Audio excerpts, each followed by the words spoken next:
Good evening and welcome to The Square. Tonight's discussion is going to focus on the state of media in Rwanda, looking amongst other things, self-regulation in the media, the code of ethics, or code of conduct and code of ethics, as well as the freedom of expression and access to information in Rwanda.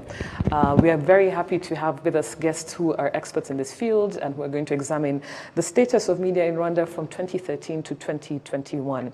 And I'm happy to welcome with us our guests. We have Mr. Emmanuel Mugisha, who is the Executive Secretary at the Rwanda Media Commission. Emmanuel, great to have you on The Square tonight. Thank you. And I believe this is not your first time on the show. Not my first time for sure. Yes, thank you. Also joining us, we have with us Jean-Paul Ivambe, who is the Senior Capacity Development Officer at the Legal Aid Forum. Jean-Paul, great to have you on The Square. Thank you very much. Great. So like I said, we will be discussing these three specific things: self-regulation in the media, looking at the code of ethics, the code of conduct, especially when it comes to how journalists professionally carry themselves. We're going to also be looking at the status of freedom of expression and access to information over this period, 2013 to 2021. My name is Dana Mpisi, host of The Square. As always, I'm joined by The Square's and panelists. Charles Haba, always a pleasure to host The Square with you. Same here, Dana. How are you? Good. Good. Also joining us is Brenna Namata. Great to also have you on the show as always. Great. Like we always do for the Square residents, are there any midweek highlights you'd like to share before we jump in? I was wondering where this Ukraine-Russia crisis is going and how it's going to end up. It's extremely concerning. Two particular things have piqued my attention with it. Is that when I was driving here, I was listening to the BBC, and Roman Abramovich, the owner of Chelsea, has committed to selling Chelsea, and all the proceeds from the sale will go to supporting victims of the Ukraine crisis. I found that a very interesting move. The second thing that I think is still concerning is that there are people who are stuck in Ukraine, notably some Rwandan students and a few others. My cousin's daughters are still able to get out of place. I think it's called Sumi, and several miles away, and a few other people, and it's extremely concerning. Of course, the other thing is around the UN vote and how members of the UN have decided to vote whether to condemn Russia against the invasion or otherwise. My personal opinion is that again, I'll insist my personal opinion is that the Americas of this world should not think that they have a monopoly on invasion. Yes. Basically a moral high ground when it comes to some of these things. Yes. Brenna, any midweek highlights? Yeah, today is Ash Wednesday. Is what? Ash Wednesday. Ash Wednesday, oh in the Catholic Church, yes. Yes. So we'll be... You don't have monopoly over Ash Wednesday. It's a Christian thing. I don't know. The Catholics don't have monopoly over Ash Wednesday. Really? It's a Christian thing. I don't think Adventists do Ash Wednesday. Yeah. Okay, just when but I did. Happy Ash Wednesday. Thank you. Yeah, and so for us, the next 40 days are Lent. days of, of repenting, trying to be better people. Yeah. Do you practice this? Yeah. Like religiously? Yeah. I mean, it's a daily endeavor. Yes. Trying to be a better person. Yes. Not just for 40 days in a year. Not just for 40 days. True, true. It's a daily endeavor. True. Thank you, Brenna and Charles, for these interesting midweek highlights. And thank you once again to our guests for joining us, Mr. Emmanuel Mugisha and Mr. Jean-Paul Ivambe from the Legal Aid Forum and the Rwanda Media Commission. Great to have you on the show. So the first part of this conversation, I would like us to focus on self-regulation of the media. In 2013, the government of Rwanda carried out media sector reforms to create professional, responsible, pluralistic, and economically viable media sector. So since its introduction in 2013, and I want this to just kick off the conversation, and I'll start with you, Emmanuel. If you could share with us the current status of media self-regulation in Rwanda, especially with regards to legal and institutional frameworks. And thereafter, we would like to hear from Mr. Ivambe. Over to you, Emmanuel. Thank you for inviting us on this show to discuss the state of media, but mainly focusing on the self-regulation of the media, which is something we consider as a milestone in terms of guaranteeing freedom of expression, media freedoms, as requested by the Constitution. So as just said, the 2013 reforms, but it began in 2011 anyway, with a media policy that was adopted May 30th, that introduced several reforms. You know, we used to have what we used to call Orenfor, which was like a matangazo, something of the sort. So the Arabia we have today was a result of the reforms of 2011. The introduction of the self-regulatory mechanism was also introduced at the time. The access to information law for the first time was also introduced in Rwanda.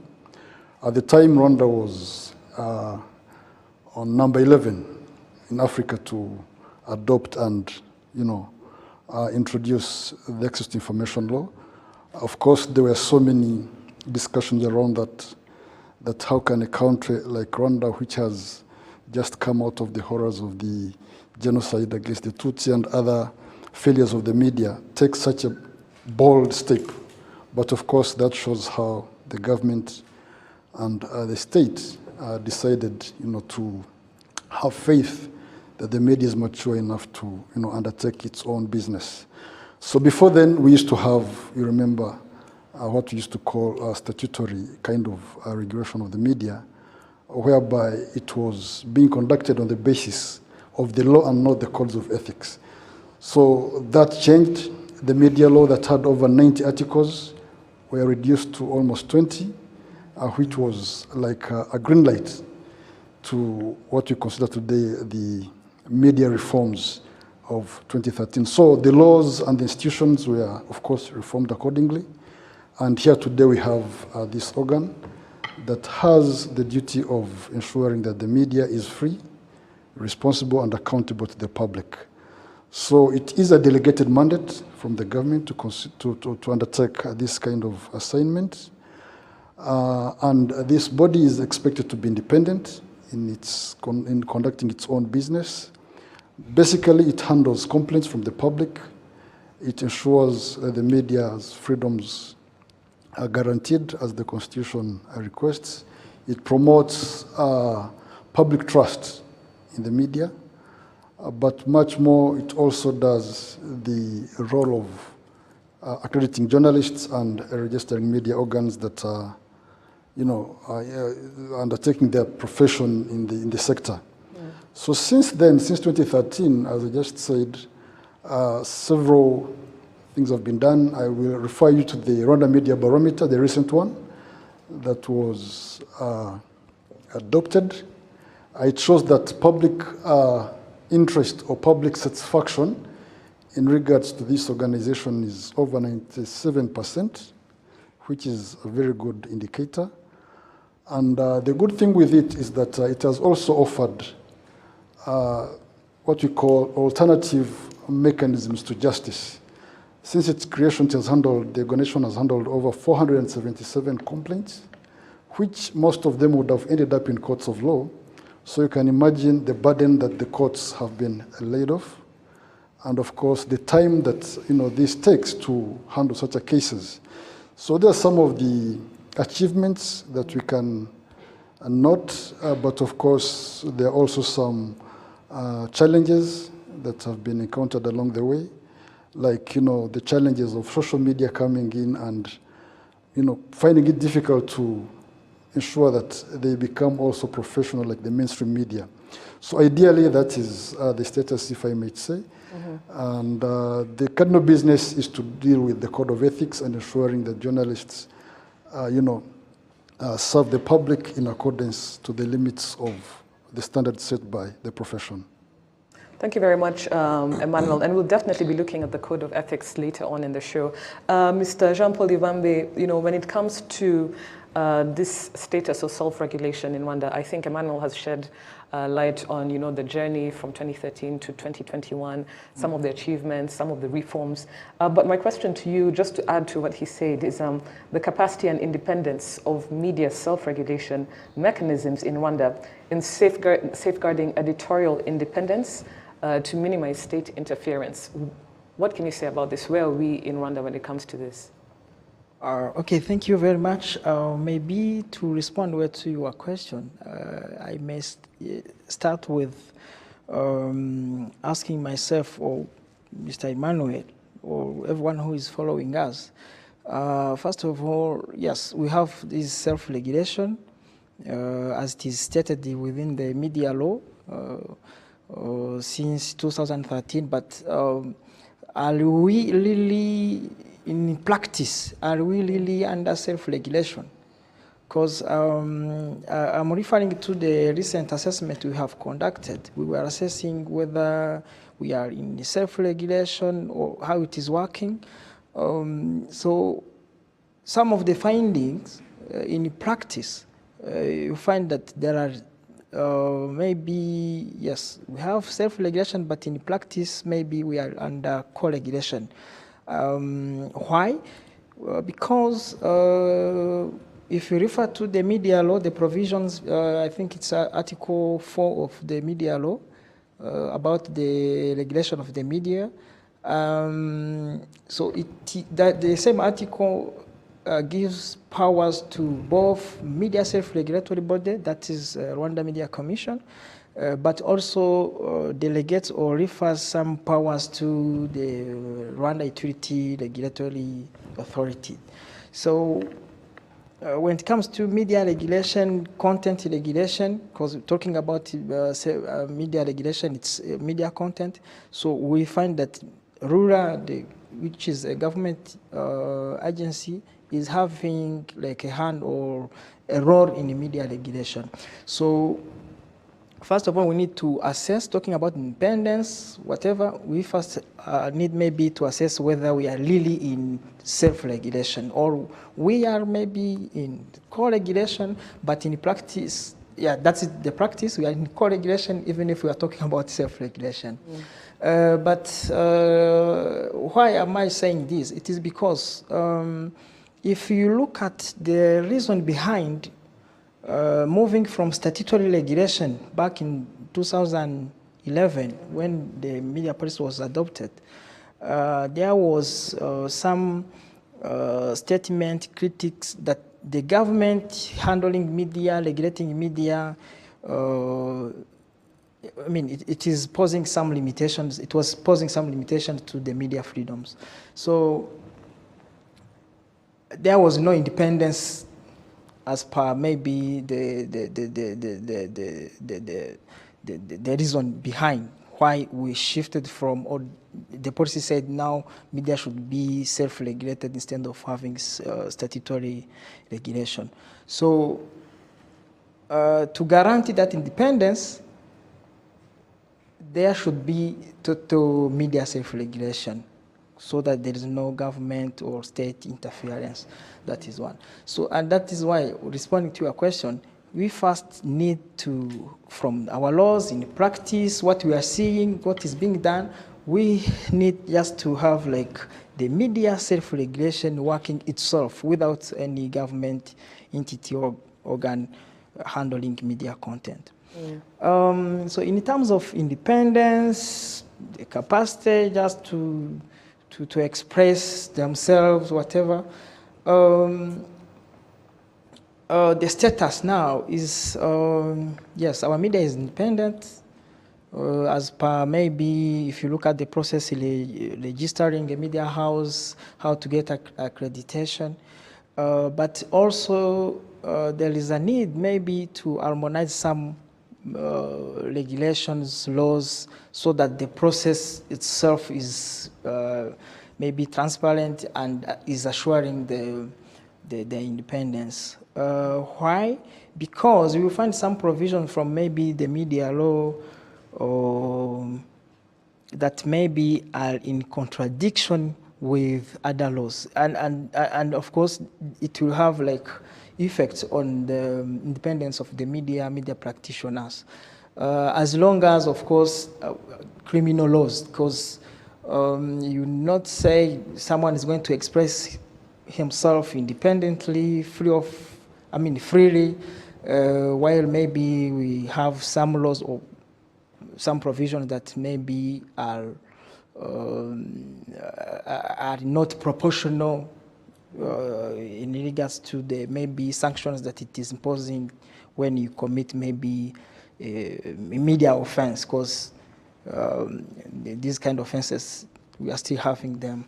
So in terms of independence, yes, there's independence. Our laws are somehow somewhat favorable, but there are some maybe issues that we need to be addressed so that the independence is fully enjoyed.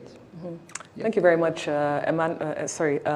Jean-Paul. And I really like when you talk about the harmonization of laws, you know, when it comes to media and other different sets of laws, as well as your comment on, yes, we are co-regulating between RMC and RURA. So I think there should be a clear distinction of roles. And I think this is, at the moment, maybe there's duplication or there's lack of clarity on some of the roles between both institutions. I'd like to hear from the resident panelists before we go to the next part of the conversation. Very important, I'm really looking forward to it, to do with the code of ethics and journalism in Rwanda, especially when it comes to online media practitioners. Brenna, your thoughts? We've come a long way, I mean, over the last decade, and I think in general, we've made a lot of progress, you know, looking at the last decade, the set of reforms that have been happening. But specifically when we look at self-regulation, my own view is that it was, I don't know, I think as practitioners we were caught flat-footed, you know, we were not ready. And I don't know, since then, we've had issues of credibility and perception.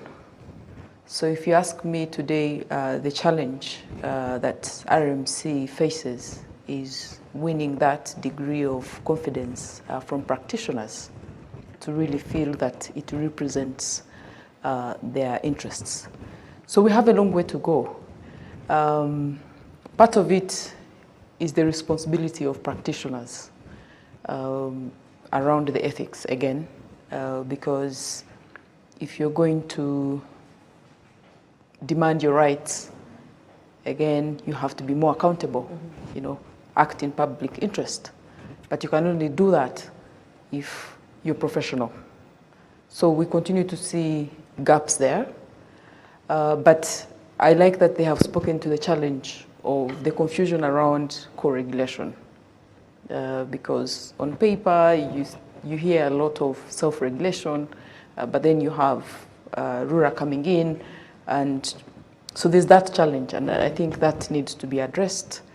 But also, if we look at the different agencies with media responsibilities, there's also a bit of confusion there, and also that complicates self-regulation.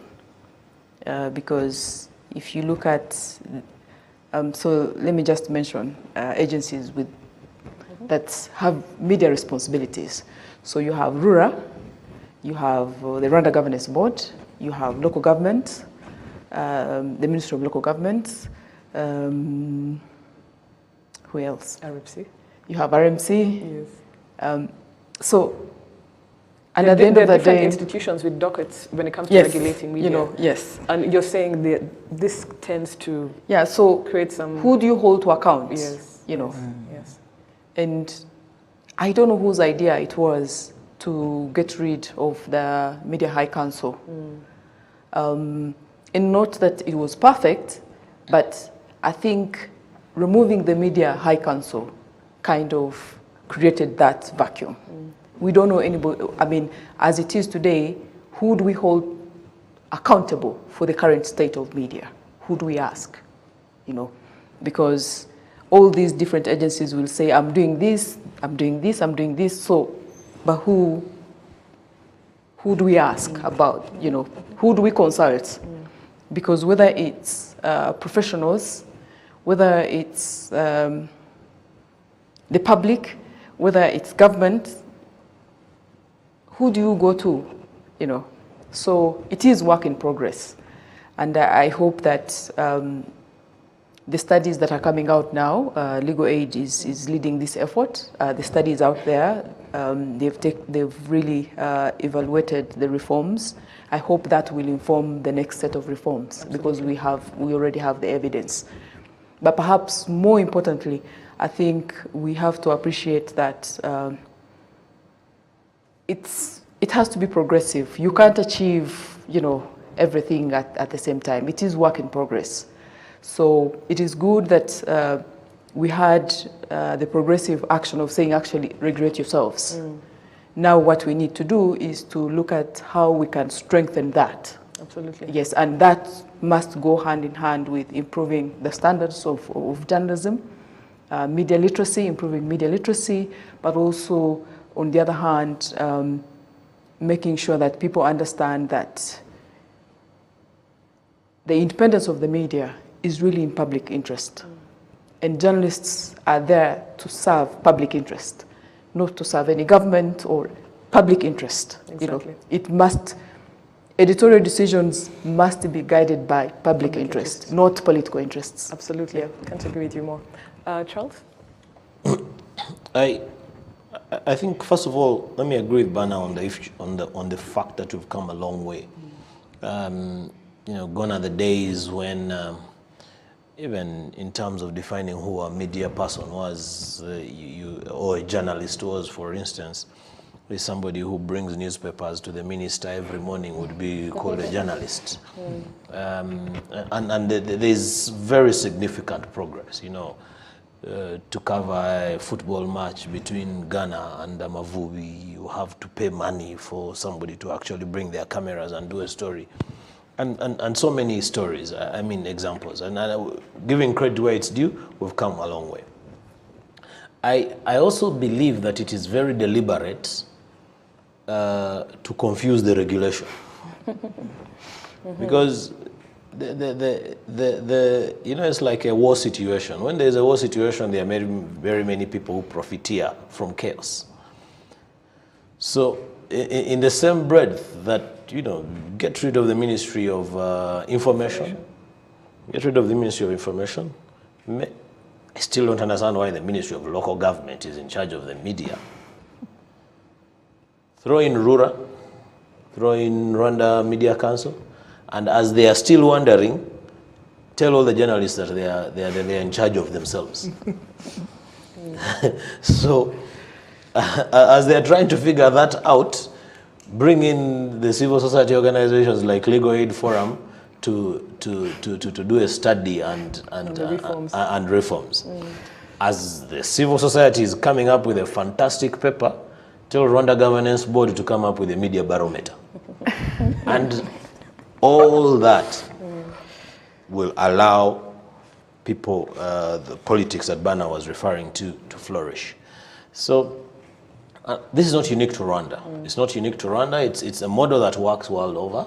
That in the event, whenever there is chaos, and especially the media, because the media is something that is capable of influencing change positively, change negatively, depending on which side of the bar that you are. So I think it's the honor still remains in the hands of the journalists to say, the practitioners themselves, the banners of this world, to push for it. Say, you have given us these self-regulations. This self-regulation, but we don't have it. We have tools that we're unable to use. The classic example we've given here on the square before is that of motorbike riders. The motorbike riders know how to make their points clear. Of course, I may be stoned on this show for giving an example of elites versus illiterate people. And I'm ready to be crucified on that. But these are guys who understand the power of their own autonomous body, or semi-autonomous for that matter. They're an entire constituency unto themselves. Yes. Which the journalists are as well. Yes, which journalists are as well.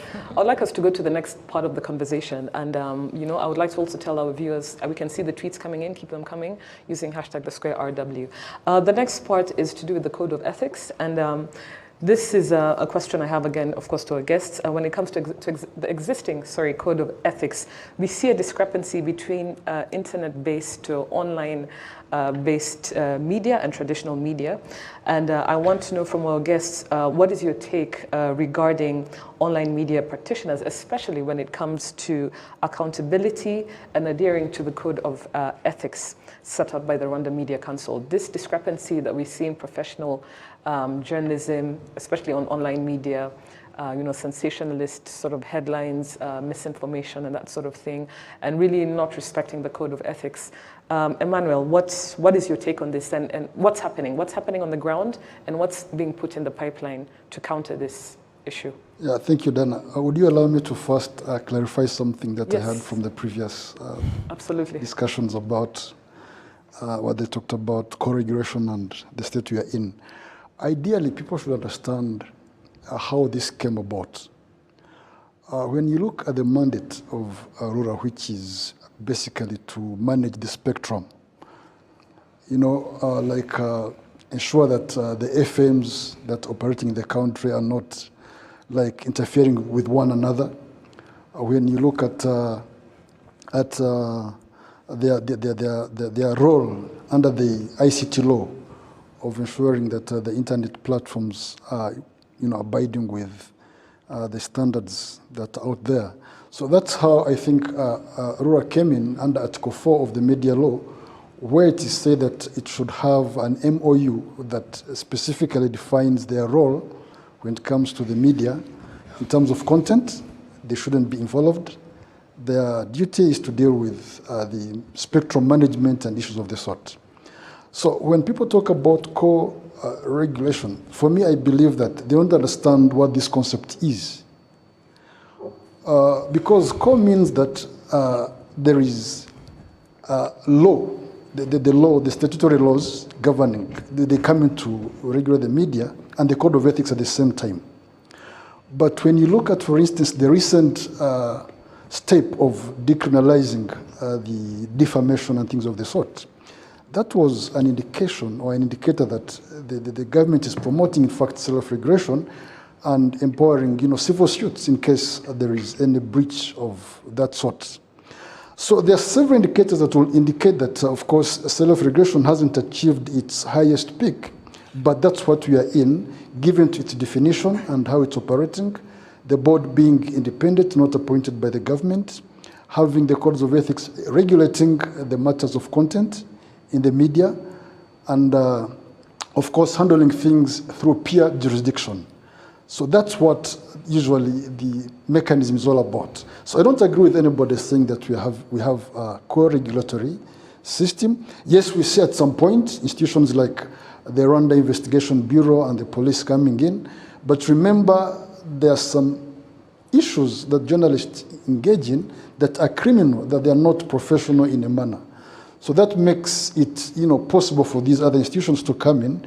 So the fact that these institutions come in, that's why people keep on saying that there is that element of course, but the intervention is valid, and it is also based on law and on their mandate.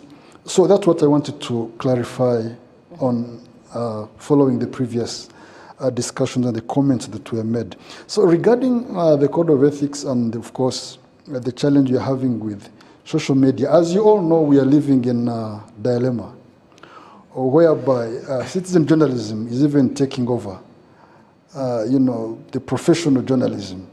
A person with his phone, with his tablets, anything, they're out there, they spread information, and it is consumed as, professional media kind of content, which is a dangerous thing. That's why we've had new concepts and issues that refer to fake news, misinformation, disinformation, and things of the sort. So this is a challenge, and the way we are trying to approach this is, of course, what others are trying to do, especially what UNESCO is trying to promote. It is called Media and Information Literacy, MIL, whereby we have to look at the challenges of this internet space on the youth, on children. We have the child protection online policy and laws. how our students should be empowered so that they can be responsible consumers and contributors in this internet space or the cyberspace. So that's what others are trying to do, because we believe that with a citizenry that is enlightened, that is literate, as far as the media space and information is concerned, it's really a big, huge thing that even requires a special policy. We are working with government institutions, especially ministries, to see how we can ask for a policy of that nature that would promote media information literacy as something that we need urgently, so that we can deal with this vice of social media. So ideally, that's how it is. The code of ethics that we have today, of course, limits itself with the mainstream media.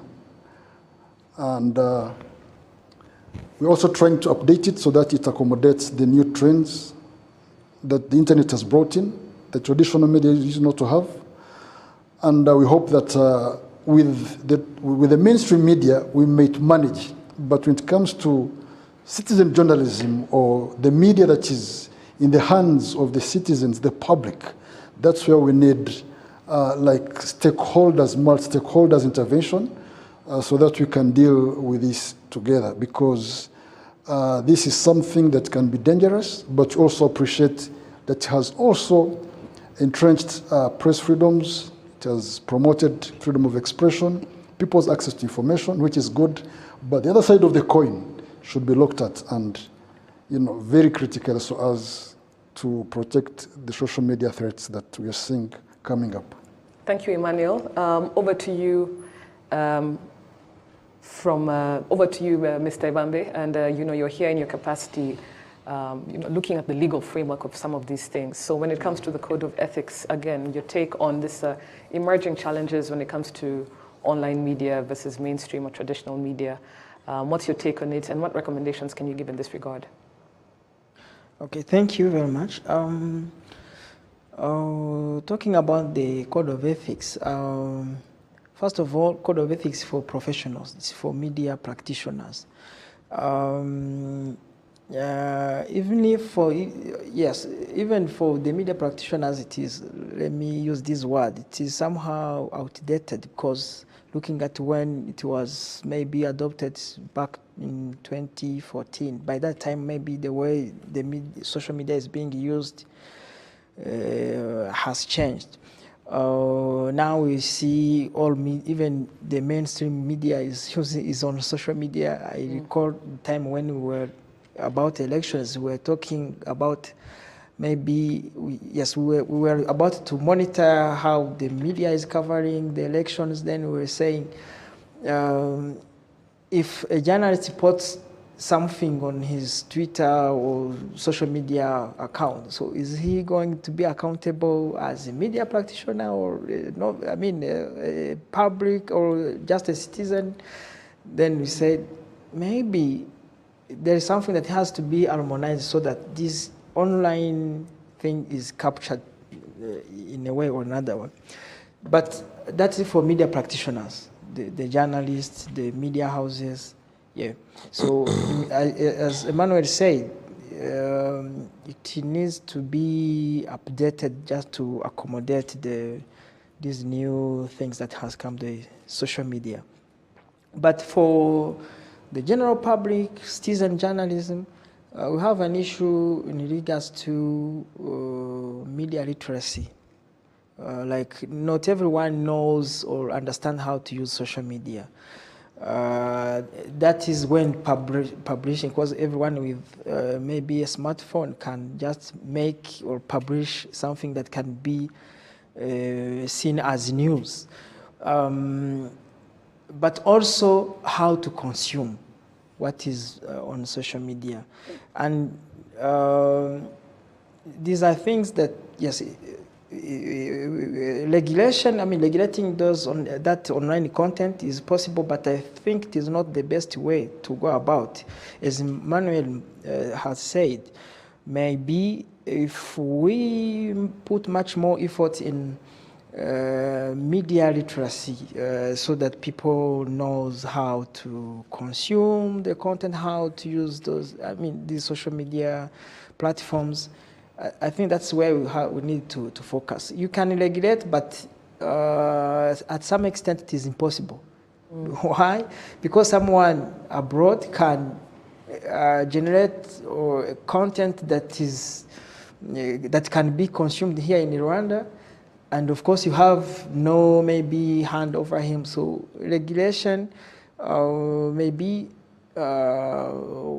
not maybe. I think we have to focus on media literacy, as Manuel has said, and of course look at maybe best models to maybe because these platforms, they are regulated themselves, by the way, because there are some terms and conditions. There is something that you cannot post on Twitter, or if you do so, it is removed by Twitter itself, or YouTube. There's a content that you cannot upload on YouTube. So at some extent it is regulated by the platforms itself, because there are terms and conditions.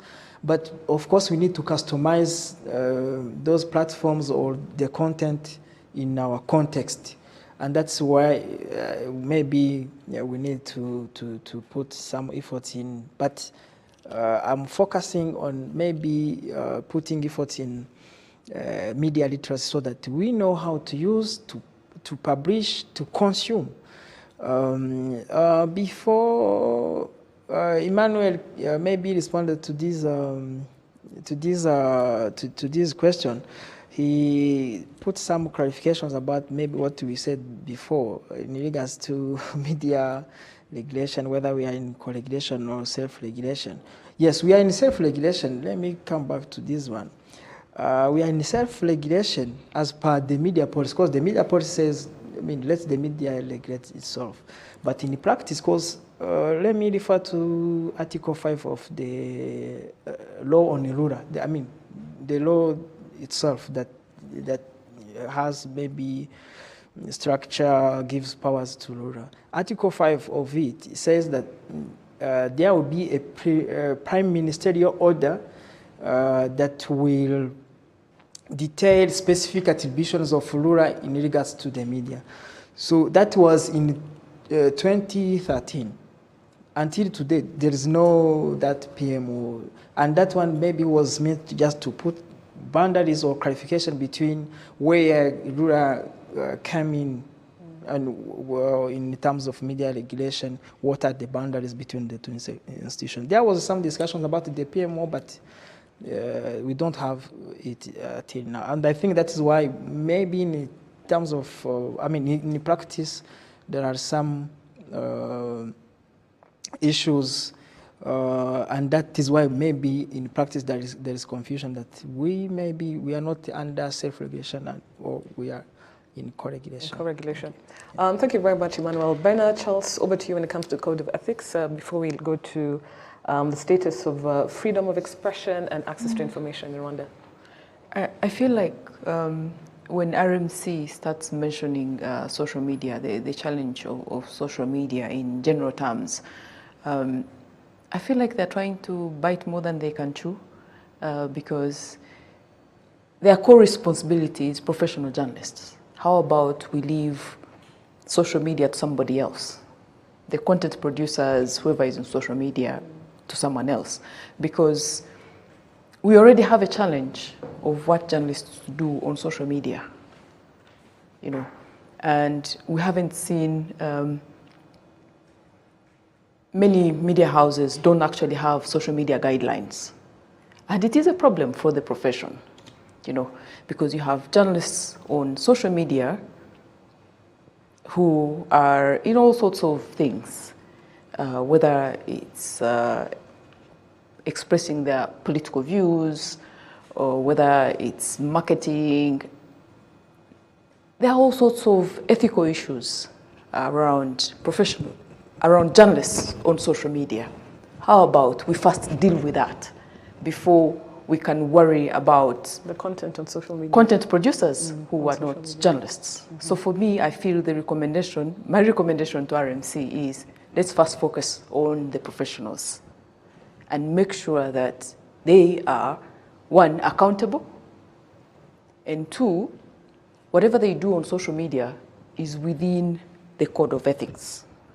And you can only do that, one, if you get functioning professional bodies. You know, having the Journalist Association, all these other affiliated associations enforce the code of ethics. If at least we get the people, the journalists, whose duty and obligation is to, whatever they do, to serve in public interest, to do their work on social media, then we can start talking about others. But right now, we are pointing a finger at other people, and we are not looking at ourselves. So let's start there. Charles? Yeah, I think, first of all, you see, when you talk about code of ethics and things like that, it's really about holding people accountable, and it works in two different dimensions. It's whether you look at the public, it's public holding journalists accountable, but also it's about journalists holding the public accountable. Where you look at it from government and the regulators, the myriad of regulators that we have, it's about the regulators holding the journalists accountable, but also the journalists holding government accountable. The challenge that you usually have is, how are the journalists going to hold the government accountable when it's the government that feeds them? So much so that you even have media houses or some journalists whose rent is paid by government.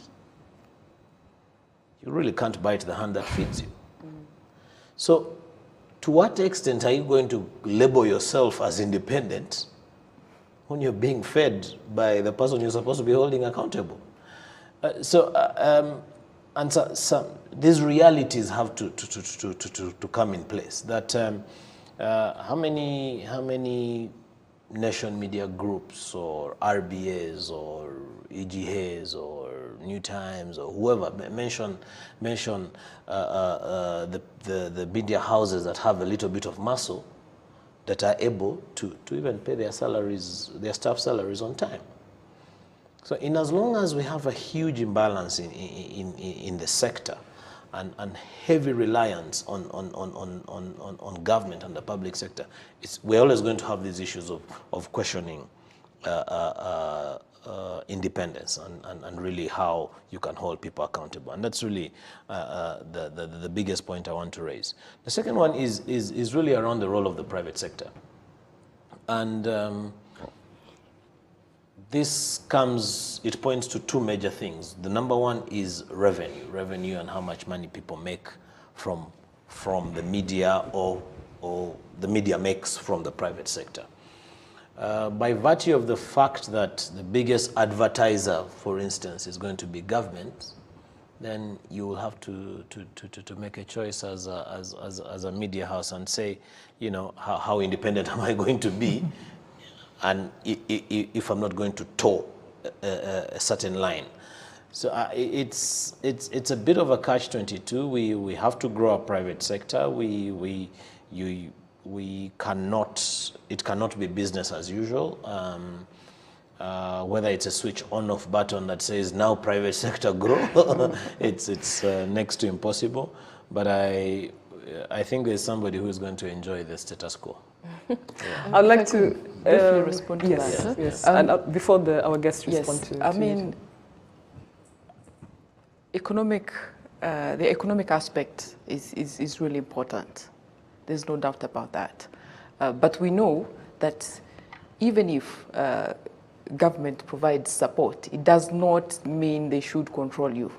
It is possible that the government can support media financially in a way that does not fuel editorial interference. For instance, whether it's in form of tax incentives, you know, like the same incentives that we see other investors benefiting from. So I think it is possible that the government can continue to support media and not interfere. And I think part of that has to do with, one, understanding the critical role of an independent media and the critical role that journalists play in any society. You know, it is in our interest and in public interest to have journalists who are independent and well-resourced. Because, yes, we often look at government as the biggest. It is easy to accuse governments of suppressing the press, but we know it can be either way. Even corporates, you know, increasingly you have corporates also trying to control the narrative. You know, you have all sorts of, you know, so when we speak about editorial independence, it is not just from the state. It is also from the other actors. From other actors. Yes, and that can only happen if one, as a society, we have media literacy, that the general public understands why journalism exists, why you need an independent press, and support it and nurture it. I would like us to go to a guest very quickly. Emmanuel and Jean-Paul, I'll start with you, Jean-Paul. If you have any feedback, just what based on what Charles and Brenna have said, but just very briefly, because we need to discuss the third segment of this conversation, which is on the status of freedom of expression and access to information. Over to you, Jean-Paul. Thank you very much. My intervention is, yes, financials can affect the independence of the media, and that is why talking about maybe media pluralism, we need to think of how our media are, is managed, who own the media houses we have, and how independent they are. Because from the assessment we conducted, we saw that there are some issues related to the independence or the content of that the media is producing. Why? Because of this advertisement. There was some criticism that maybe the RBA, Rwanda broadcasting agents do not need maybe to compete with these private media as it is having maybe financial support from the government. So to assure the independence, we need also to think of the finance, how our media is financially working on. If possible, I mean, some of the people we met, they were suggesting maybe there should be some incentives to the media. So, for example, if maybe they can be exonerated from paying some taxes so that they can so that they can be financially stable. Thank you. I'd like us to just, in the interest of time, just go to the next part of the conversation before we go to our Twitter feed. Emmanuel, I think what you're going to say is probably has been echoed by Jean-Paul, you know, just strengthening the financial aspect of media autonomy and media independence. It has to be based on strong financial, you know, background. But I want us to go to this freedom of expression and access to information, and this comes from the Legal Aid Forum, where you're from, where you're representing Mr. Ivambe. In the assessment of the status of freedom of expression and access to information in Rwanda, the 2013 to 2021 report say that some of the key findings were that freedom of expression has been a preserve of the elites in Rwanda, and ordinary citizens do not express themselves freely or share information freely with journalists for fear of intimidation and the denial of basic services, particularly at local government levels. Quick question here. What are some of your key recommendations on government administrations and the media fraternity when it comes to improving freedom of expression and access to information? Emmanuel, as briefly as possible before we go to a Twitter feed. Would you allow me to quote some of the figures that the barometer just gave in? Because some of the things require research-based interventions. The recent barometer, published by Rwanda Governance Board on under its pillar regarding legal and policy framework indicator, sub-indicator freedom of expression, they were assessing almost like 5, sub-indicators. One of them was freedom of expression as reflected in the laws, citizen awareness on the right to freedom of expression, how citizens are exercising their freedom of expression, perception on the respect to freedom of expression, and the existence of bodies which guarantee. So all these assessed, they scored 86.4%. That is the state. I don't know what I can say than saying that, this is not bad. But of course, looking at the reality on ground, like people who are into this business on a daily basis, we still see a serious hurdle of self-censorship.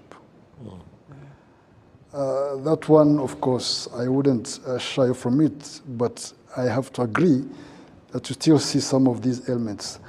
And when you look at all these instruments that have been put in place, there is no reason as to why journalists shouldn't be free in expressing themselves.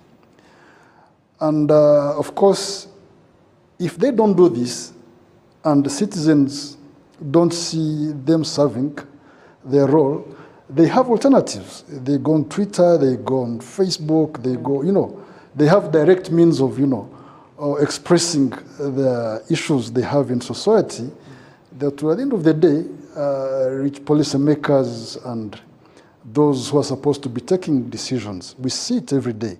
A person making a tweet that will make a new change the next day. So we think at some point that we have these institutions, these tools in place that can provide alternative voice where the journalists have, gone silent. I want us to go to a Twitter feed just very quickly to read some of the tweets that have been addressed to our viewers tonight. And if we could start with the first tweet, it's from Ryan Ewell, who says that one thing I wish was taken more seriously is copyright/legal use of media. I still see movies that are only in theaters playing on television, sometimes with foreign subtitles, famous songs in the backgrounds of ads on radio. It just seems that it's not respected. This is true. I think, Charles Murna, we have seen this happening. Our other tweet comes from Saromba, who says, media ethics promotes and defends values such as universal respect for life and the rule of law and legality. Media ethics defines and deals with ethical questions about how media should use text and pictures provided by the citizens. Thank you for some of those definitions. We have another tweet coming in again from Saromba, and he says that media ethics help the media practitioners resolve various moral problems arising in all the areas of media communications, journalism, advertising, etc. We have another tweet coming in from Richard. If we could have this on our screens. Richard says the Media High Council should have been a department at the Rwanda Media Commission for enforcement of self-regulation. I'd like to hear what Emmanuel thinks about this later on. And then we also have another tweet coming in from Chris, who says, to Mr. Emmanuel, how often will the code of ethics undergo reforms to cater for ethical reporting on emerging sensitive incidents? So this is all we have time for the tweets today, and I'll just go to Emmanuel, respectfully for you to just answer some of these questions that have been addressed to you. How often will this code of ethics keep on being reformed, especially with emerging sensitivities in the media? Over to you, Emmanuel, as briefly as possible. Thank you. I don't know what I mean by sensitive kind of trends and the codes of ethics, because when you look at the Access to Information Law, it has provided, categorically some of the things that would be considered sensitive, and they're not accessible because of the nature of what they are. Classified, secrets, government secrets, they're like 3 categories. So outside that, as long as something is not, because those are protected by the law, they tend to protect national interests. You have a difference between national interests and public interests. So what has been considered national interest has been, categorically been defined by the law as far as accessing it and reporting it is concerned, and they are well written. So anything else outside that should not be considered as sensitive as long as it is serving a public interest. It's only the perceptions and the self-censorship mentality that provokes this kind of thinking, and at some point, those who want to muzzle the media, they tend to benefit from that kind of, let me say, ignorance or lack of the knowledge of what the law says. So I think that's what I would answer about this one. The previous question was. Just very briefly, no, they were saying that the Rwanda Media Council should have been. Yes, and the Media Council. at RMC, at the Rwanda Media Commission? Yes, during the reforms, the Media Council was given a mandate of capacity building. But down the road, ideally, they realized that probably this can be done either by the universities or by existing civil society organizations. I don't know. But the whole point is, as they say, capacity building, as far as media is concerned, is a contribution from different stakeholders. I would like to go to Mr. Jean-Paul Ibambe as briefly as possible, closing remarks. I know you can't summarize everything that we've been talking about, but just one salient point that you'd want to put forward as your closing remark. Okay, thank you very much. Let me say that we have like good laws or favorable laws, but we still have some issues within our laws. Because referring to that finding, for example, why people are not expressing themselves freely, it's because maybe they are not guaranteed of freedom after enjoying the freedom of expression. Why? Because of some laws, like we still have some provisions that maybe pose some limitations on freedom of expression. We still have, we don't have like a defamation in our laws, but there are some provisions who look like defamation. The same applies for the access to information law. The way the law it has some issues that has to be addressed, like there is no punishment for someone who did not comply to the access to information law, who refused to provide the information. So I think we need maybe some revision or amendment of the laws we have. Thank you. Currently. Thank you so much. Charles Ben, unfortunately, we don't have time for closing remarks, but to our guests, I think we will definitely be having this conversation on social media, and we will be reaching out to your institutions, Legal Aid Forum and the Rwanda Media Commission, to keep the conversation going, because there are very many requests for clarification and engagement on social media. So we'll definitely continue the conversation there. If we could have our guests on screen, I'd like to thank you once again, Mr. Emmanuel and Mr. Jean-Paul. Thank you very much. Thank you very much. To Charles and Brenna, always a pleasure hosting with you. Thank you, Brenna, it's been great. I know for sure you will be continuing the conversation on social media, just based on the fact of your profession. To our viewers, thank you for tuning in. To our partners, Uzi Collections and Bourbon Coffee, thank you for always supporting The Square. Have a good night. See you again next week.